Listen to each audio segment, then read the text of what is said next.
Hello guys, I hope you like my videos. If you like my videos, please like, share and subscribe our channel. आज हम लोग BCom pass, BCom honours जो हमने series start करी है dear BCom के, आपके पास corporate accounting की बात करी जाए, कॉस्ट अकाउंटिंग की बात करी जाए, और यहाँ पर हम आपके साथ स्टार्ट कर रहे हैं बिजनेस मैथमेटिक्स एंड स्टैटिस्टिक्स।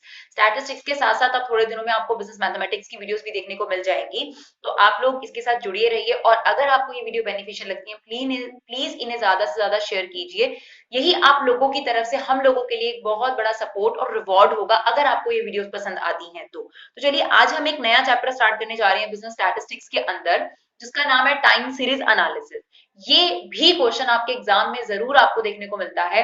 और वैसे तो टाइम सीरीज एनालिसिस काफी हद तक इंडेक्स नंबर जैसा ही है, क्योंकि इसमें भी आप ट्रेंड्स को डिटरमाइन करते हो। अगर थ्योरेटिकली एस्पेक्ट की बात करी जाए तो टाइम सीरीज एनालिसिस में यही है कि आपके पास कुछ ईयर्स का डेटा दे रखा होता है, आप उसके बेसिस पर एक इक्वेशन बनाते हो और फिर फर्दर फोरकास्ट करते हो कि आने वाले सालों में क्या प्रोडक्शन होगी या क्या सेल्स होगी या फिर क्या नंबर ऑफ यूनिट्स प्रोड्यूस होंगे। तो जो भी आपके पास इंडेक्स नंबर में था कि प्राइस में कितना इंक्रीज आया, वो फोकस था सिर्फ प्राइस को लेकर कि प्राइस में कितना इंक्रीज आया है, प्राइस के ट्रेंड्स को क्लियर करता था। यहाँ पर आप ये कह सकते हो कि टाइम सीरीज एनालिसिस आप किसी भी तरीके का ट्रेंड चेक कर सकते हो कि अगर आपके पास 7 सालों का प्रॉफिट है तो उससे एक इक्वेशन बनेगी जिसको हम ट्रेंड लाइन बोलेंगे, और उससे आप फ्यूचर में क्या प्रॉफिट आपका ट्रेंड देखकर हिसाब से फ्यूचर में क्या प्रॉफिट हो सकता है उसका आइडिया आप लगा सकते हैं। तो टाइम सीरीज एनालिसिस बहुत ही आसान टॉपिक है डियर, 8 नंबर का 10 नंबर का आपके पेपर में जरूर जरूर आता है। बीकॉम पास में अगर आप जितने भी 10 ईयर देखेंगे, जितने भी ईयर वाइज देखेंगे, सब में आपको मिलेगा, बीकॉम ऑनर्स में भी देखने को मिलेगा। देखिए अब इसके मेथड्स की बात करते हैं तो बुक में इसके 4 मेथड गिवन है। एक है आपके पास सेमी एवरेज मेथड, एक है मूविंग एवरेज मेथड, एक है लीस्ट स्क्वायर मेथड, और एक और है ग्राफिकल मेथड। लेकिन जो एग्जाम के पॉइंट ऑफ व्यू से इंपॉर्टेंट है, क्योंकि हमारे पास टाइम कम है, तो हमने वो 2 मेथड लिए हैं जिसके आपको ज्यादातर एग्जाम में क्वेश्चन देखने को मिलते हैं, राइट। तो मूविंग एवरेज मेथड जो कि हम पार्ट 1 में आपके साथ डिस्कस करेंगे, और पार्ट 2 में हम आपके साथ डिस्कस करेंगे लीस्ट स्क्वायर मेथड, जिसके सबसे ज्यादा क्वेश्चन आते हैं। बट ऐसा नहीं है, दोनों ही इक्वली इंपॉर्टेंट है। कभी कभी मूविंग एवरेज मेथड भी आपको एग्जाम में बहुत ज्यादा देखने को मिलता है। अब हम स्टार्ट करेंगे, आपके पास 2 से 3 क्वेश्चन आप लोगों को कराएंगे, कंसेप्ट समझने की कोशिश करिएगा, क्योंकि कोई फॉर्मूला नहीं है मूविंग एवरेज मेथड में, ठीक है। सिर्फ और सिर्फ समझना है कि कैसे आप लोगों ने मूविंग एवरेज के थ्रू जो है एनालिसिस करके आपने फ्यूचर के लिए फोरकास्ट करनी है, राइट। तो सबसे पहले मूविंग एवरेज मेथड को हम स्टार्ट कर रहे हैं। देखिए सेमी एवरेज मेथड होता है तो बहुत आसान होता है, उसमें सिर्फ डेटा का हाफ हाफ लेना होता है। आप मूविंग एवरेज समझ लीजिए, सेमी एवरेज आपको आसानी से समझ में आ जाएगा। तो सबसे पहले हम बात करते हैं मूविंग एवरेज मेथड की। बहुत सारे आप 10 ईयर उठाएंगे तो उसमें आपको देखने को मिलेगा using 4 quarterly moving average method calculate trend values. तो यहां पर ये बहुत इंपॉर्टेंट होता है कि आपको क्लियरली मेंशन दे दिया गया है कि 4 ईयरली मूविंग एवरेज। जो इससे पहले का मेथड है सेमी एवरेज, उसका तो मतलब ही होता है कि अपने डेटा का हाफ हाफ एवरेज निकालना है। लेकिन मूविंग एवरेज मेथड में क्या होता है, कभी आपको 3 ईयरली मूविंग एवरेज दे देगा, कभी आपको 5 ईयरली मूविंग एवरेज दे देगा, कभी आपको 4 ईयरली मूविंग एवरेज दे देगा। तो जैसा बोला है वैसा ही आपने उसके लिए काम करना है, ठीक है। तो ये डेटा आपको गिवन है, 2010 के 4 क्वार्टर्स की इंफॉर्मेशन है, 2011 के 4 क्वार्टर की इंफॉर्मेशन है, 2012 के 4 क्वार्टर की इंफॉर्मेशन है। और हमें ईयरली जो है वो मूविंग एवरेज नहीं निकालना, हमें क्वार्टरली ही निकालना था।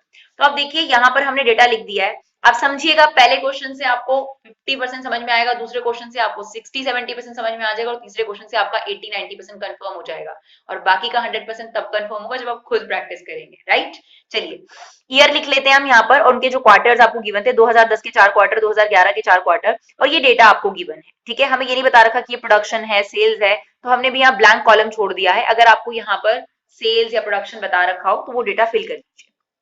अब जैसा कि हमें कहा गया 4 ईयरली मूविंग एवरेज, आप क्या करोगे, 4 ईयर का डेटा लोगे, उसे प्लस करोगे, डिवाइड बाय 4 करोगे। Is it okay? फिर क्या करना है, ध्यान से देखिएगा, पहले 4 साल का डेटा लिया, उसे डिवाइड बाय 4 करा, और जो 4 साल है उनके मिड में आपने वो डेटा फिल करना है, ठीक है कि नहीं। ऐसे ही पहला फिगर छोड़कर फिर 4 ईयर का डेटा लिया, उसका टोटल करा, डिवाइड बाय 4 करा, ठीक है। इन 4 सालों के बीच में आपने वो डेटा फिल कर देना है। दोबारा समझने की कोशिश करिए, 4 ईयरली मूविंग एवरेज है तो आपने क्या करना है, 4 ईयर का डेटा लिया, डिवाइड बाय 4 करा, इन चारों ईयर के बीच में यहाँ पे फिल कर देना है डिवाइड बाय 4 करके। फिर पहला छोड़ दीजिएगा, ये 4 लीजिएगा, डिवाइड बाय 4 करिए, और इन 4 ईयर के बीच में 3 और 4 के बीच में डेटा आ जाएगा। फिर ये 2 छूट जाएंगे, फिर ये 4 आएंगे, ये 4, राइट। इन चारों का टोटल डिवाइड बाय 4, तो वो इधर बीच में आ जाएगा। तो इस तरीके से ये डेटा फिल होता रहेगा, that is what 4 yearly moving average. Is it okay? If it is 3 yearly moving moving average तो भी कोई दिक्कत नहीं है। हम 3 साल का डेटा लेते, क्योंकि हम आपको क्वेश्चन करके दिखाएंगे, 3 साल का डेटा लेते और उसे डिवाइड बाय 3 कर देते और इन 3 साल के मिड में वैल्यू सामने रख देते। Is it okay? फिलहाल हम 4 ईयरली मूविंग एवरेज करते हैं, तो मैं क्या करूंगी, सबसे पहले चारों का total 12 plus 25 plus 39 plus 54 divide by 4, ठीक है, दैट इज 32.5। ओके, ये मैंने लिख दिया इन ईयर्स के बीच में, इधर देखिए 32.5। अब मुझे फर्स्ट छोड़ना है, ठीक है, तो बाकी के 4 ले लीजिए, 25 plus 39 plus 54 plus 70 divided by 4, तो ये आ गया आपके पास 47। ये आ जाएगा आपका यहां पर बीच में, दैट इज 47। फिर अब 25 हट जाएगा आपके पास, अब आ जाएगा 39 plus 54 plus 70 divided by 4, that is 40.75, right. अब आपका 39 कैंसिल आउट हो जाएगा, अब आ जाएगा आपके पास 54 plus 70 plus 87 plus 105 divide by 4, that is 79। अब 54 हट गया आपके पास, 70 plus 87 plus 105 plus 100 divided by 4, sorry थोड़ा सा शायद हमसे गलत हो गया, हमने शायद इससे ऊपर वाला जो है 5 से डिवाइड कर दिया, तो एक बार दोबारा देख लीजिए। ये चारों को हमने डिवाइड टोटल करा डिवाइड बाय 4, तो ये आ गया आपके पास। फिर इन चारों को टोटल करा डिवाइड बाय 4, तो जो भी 4 ईयर होते हैं उनके मिड में रख दिया, बस एक क्लियर हो जाए उसके बाद तो फिर मिड में ही आता जाएगा ये, ठीक है। फिर उसके बाद आपके पास आया था 39 plus 54 plus 70 plus 87 divide by 4, तो डियर ये आएगा 62.5, राइट। फिर आपके पास आया 54 plus 70 plus 87 plus 105 divided by 4, ये आ गया 79, राइट। अब आपके पास आ गया 70 plus 87 plus 105 plus 100 divide by 4, that is 90.5। अब आपके पास आ गया 87 plus 105 plus 100 plus 82 divided by, sorry 87 plus 105 plus 100 plus 82 divided by 4, that is 93.5, right। तो डियर बाकी की हमने फटाफट कैलकुलेट कर लिया है ताकि आपका ज्यादा इस वीडियो में टाइम वेस्ट ना जाए, तो आपको समझ में आ गया होगा इन 4 साल का टोटल डिवाइड बाय 4 ईयर के मिड में, फिर इन 4 सालों का total divide by 4 in year के मिड में। तो एक बार डिसाइड कर लोगे फिर सारे मिड में ही आते रहेंगे, फिर ये छूट जाएगा इन 4 चीजों का टोटल डिवाइड बाय 4, तो ये सारे निकल गए हमारे पास, लास्ट में अपने आप ही छूट जाएंगे जो कॉलम नहीं बन पाएंगे। उसके बाद हमें क्या करना होता है, एक पर्टिकुलर ईयर के सामने चाहिए, क्वार्टर के सामने चाहिए, और ये तो बीच में आ रहा है ईयर के, तो हम क्या करते हैं इनका सेंटर निकाल लेते हैं, मतलब अब इन दोनों को प्लस डिवाइड बाय 2, यानी 32.5 प्लस 47 डिवाइड बाय 2, क्या गया 39.7।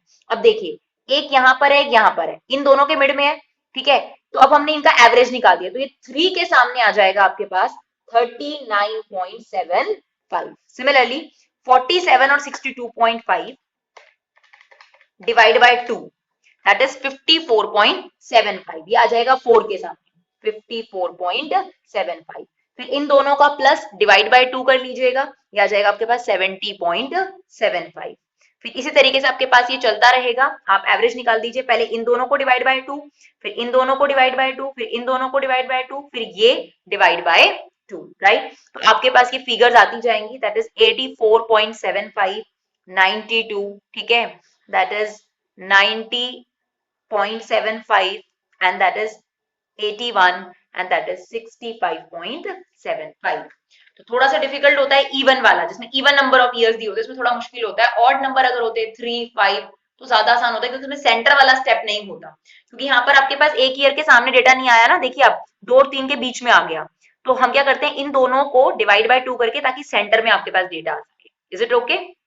चलिए एक और क्वेश्चन देखते हैं ताकि हमें और अच्छे तरीके से क्लियर हो जाएगी, ठीक है। From the following data given below for the trend values 3 years moving average, तो अब 3 साल का हम टोटल लेंगे, तो ये डेटा हमारे पास गिवन था, हमने इसके लिए पहले ही इंफॉर्मेशन लिख ली, ये ईयर दे रखा है और ये सेल्स दे रखी है।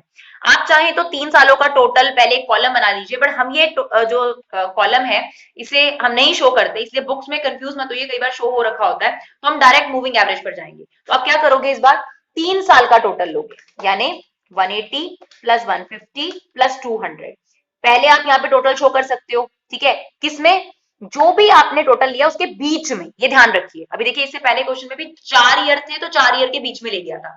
अब 3 का टोटल है तो बिल्कुल ईयर के सामने आ जाएगा। अब हम ये टोटल ना दिखाकर सीधा क्या करते हैं, उसे डिवाइड बाय 3 कर देंगे। तो डिवाइड बाय 3 कर दिया हमने, ये आ गया हमारे पास 176.67। Is it okay? इन तीनों का टोटल डिवाइड बाय 3, फिर 180 कट जाएगा आपके पास, क्या आ जाएगा 150 प्लस 200 प्लस 260। ये टोटल लिखना है तो आप लिख सकते हैं, डिवाइड बाय 3 अगर हमने कर दिया तो ये आ गया 203, तो ये इसके सामने आ जाएगा 203.33। अब इसी तरीके से 150 चला गया आपके पास, अब आपके पास आ जाएगा 200 plus 260 plus 320 divide by 3, okay that is 260। अब 200 कट गया हमारे पास, इसे पेंसिल से काट सकते हैं आप लोग, राइट?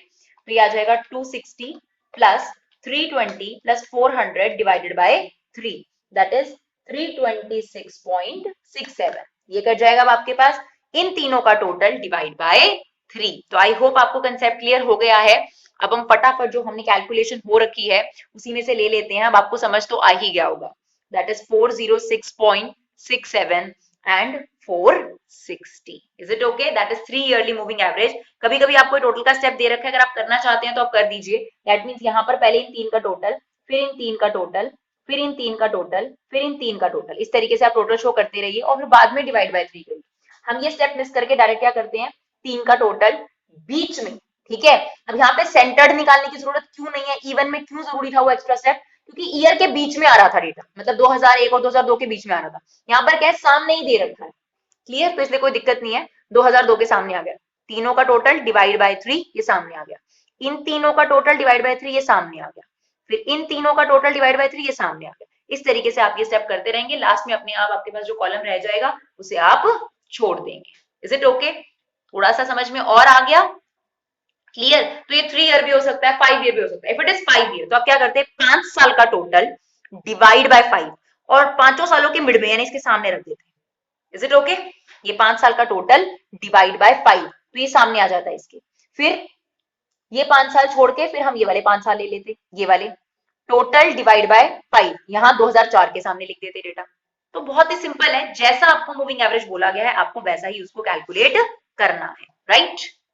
चलिए फिर से एक इवन वाला दोबारा देखते हैं 4 ईयरली, क्योंकि ई ऑड वाला बहुत आसान होता है, आपने देखा, ठीक है। तो फिर से आपके एग्जाम का एक क्वेश्चन लिया हमने, find centred 4 yearly moving average from the following data. तो प्रोडक्शन है लाख टन में है आपके पास, ठीक है, 1000 टन में, और हमारे पास ये डेटा है, तो हमें 4 ईयरली मूविंग एवरेज निकालना है। तो क्या करेंगे हम, सबसे पहले आपको बताया जैसे कि 4 ईयरली मूविंग एवरेज है तो फिर 4 ईयर का total, is it okay, divide by 4। 5 yearly moving average हो तो 5 का टोटल डिवाइड बाय 5 और 5 सालों के मिड ईयर में आपने वैल्यूज रखनी है। Is it okay?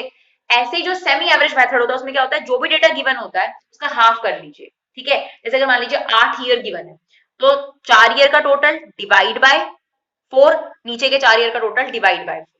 और अगर 9 साल हैं तो बीच का एक साल छोड़ दीजिएगा, पहले 4 साल डिवाइड बाय 4, नीचे के 4 साल डिवाइड बाय 4। सिर्फ 2 डेटा आएंगे ऐसे केस में क्योंकि वो सेमी एवरेज है। अब 4 ईयरली मूविंग एवरेज फिर से देखते हैं, इन चारों का टोटल डिवाइड बाय 4, राइट, यानी 2204 2500 2360 2680 डिवाइड बाय 4, ये आया 2436। मुझे इन चारों के मिड में लिखना है, तो इन चारों का मिड ये हुआ, ठीक है। तो 2436 यहाँ आ गया आपके पास। अब सारी डेटा ऐसे आएंगे यहाँ पर, इज इट ओके? अब हमें 224 ये हटाना है, तो ये आ गया 2400 2360 2680 2424 डिवाइडेड बाय 4, तो ये आ गया हमारे पास 2491। अब 2500 कर दिया आपके पास, 2360 2680 2424 प्लस 2634 डिवाइडेड बाय 4, तो ये आ गया आपके पास 254.5, राइट। अब 2360 कट गया आपके पास, अब क्या आ जाएगा 2680 प्लस 2424 प्लस 2634, बस कैलकुलेशन थोड़ा ध्यान से करिए, हमसे भी गलत हो जाता है, डिवाइडेड बाय 4, तो ये आ जाएगा आपके पास 2660.5। अब ये हट गया आपके पास 2680, now 2424 plus 2634 plus 2904 plus 1098 divided by 4, तो ये आ गया हमारे पास 2265।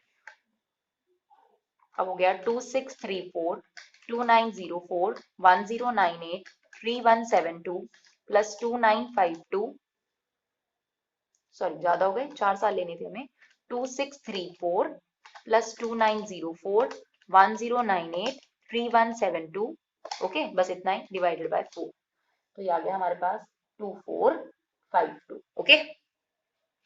तो हमने बाकी कैलकुलेट कर लिया। अब लास्ट में जो बचा है 3172 plus 2952 plus 3248 plus 3172 divided by 4, बस ये लास्ट है आपके पास, क्योंकि इसके बाद आपके पास 4 का पेयर नहीं रह जाता, राइट। अब क्योंकि ये ईयर के मिड में आ रहा है, प्रॉपर ईयर के सामने नहीं आ रहा, आप देख सकते हैं, राइट।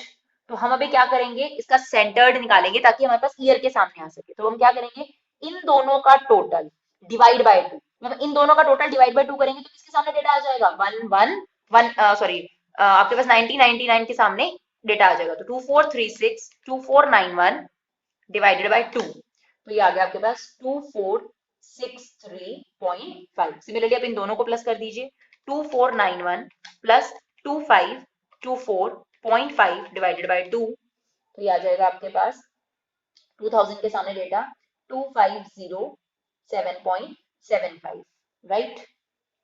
इसका इसके साथ हो गया, इसका इसके साथ हो गया आपके पास। अब ये दोनों 2524.5 divided by 2660.5, 2524.5 plus 2660.5 divided by 2, right, that is 2592.5, okay. इसी तरीके से आप बाकी की कैलकुलेट कर सकते हैं, दो दो का पेयर लेकर इन्हें सॉल्व करते जाइए, राइट। ये आ जाएगा आपके पास 2462.75, 2003 के सामने आ जाएगा ये आपके पास 2358.50, 2004 के सामने आ जाएगा 2491.75, 2005 के सामने 2574.50 और ये आ जाएगा 2876.75। थोड़ा कैलकुलेशन मिस्टेक हो सकता है, वो आप देख लीजिएगा। मेन आपको प्रोसीजर समझना है। प्रोसीजर समझिए कि आपके पास 4 ईयरली मूविंग एवरेज बोला है, तो 4 साल का टोटल डिवाइड बाय 4, राइट, और वो हमेशा ईयर के मिड में रखना है। और 3 ईयर वाला या ऑड ईयर वाले तो बहुत ही आसान होते हैं, क्योंकि 3 साल का टोटल डिवाइड बाय 3, तो वो सीधा ही उस ईयर के सामने आता है। तो वहां पर आपका एक ही स्टेप में जो है मूविंग एवरेज टॉपिक सॉल्व हो जाता है। आई होप आपको इस वीडियो से मदद मिली हो। Thank you so much guys for your love and support. Keep supporting Vibha classes.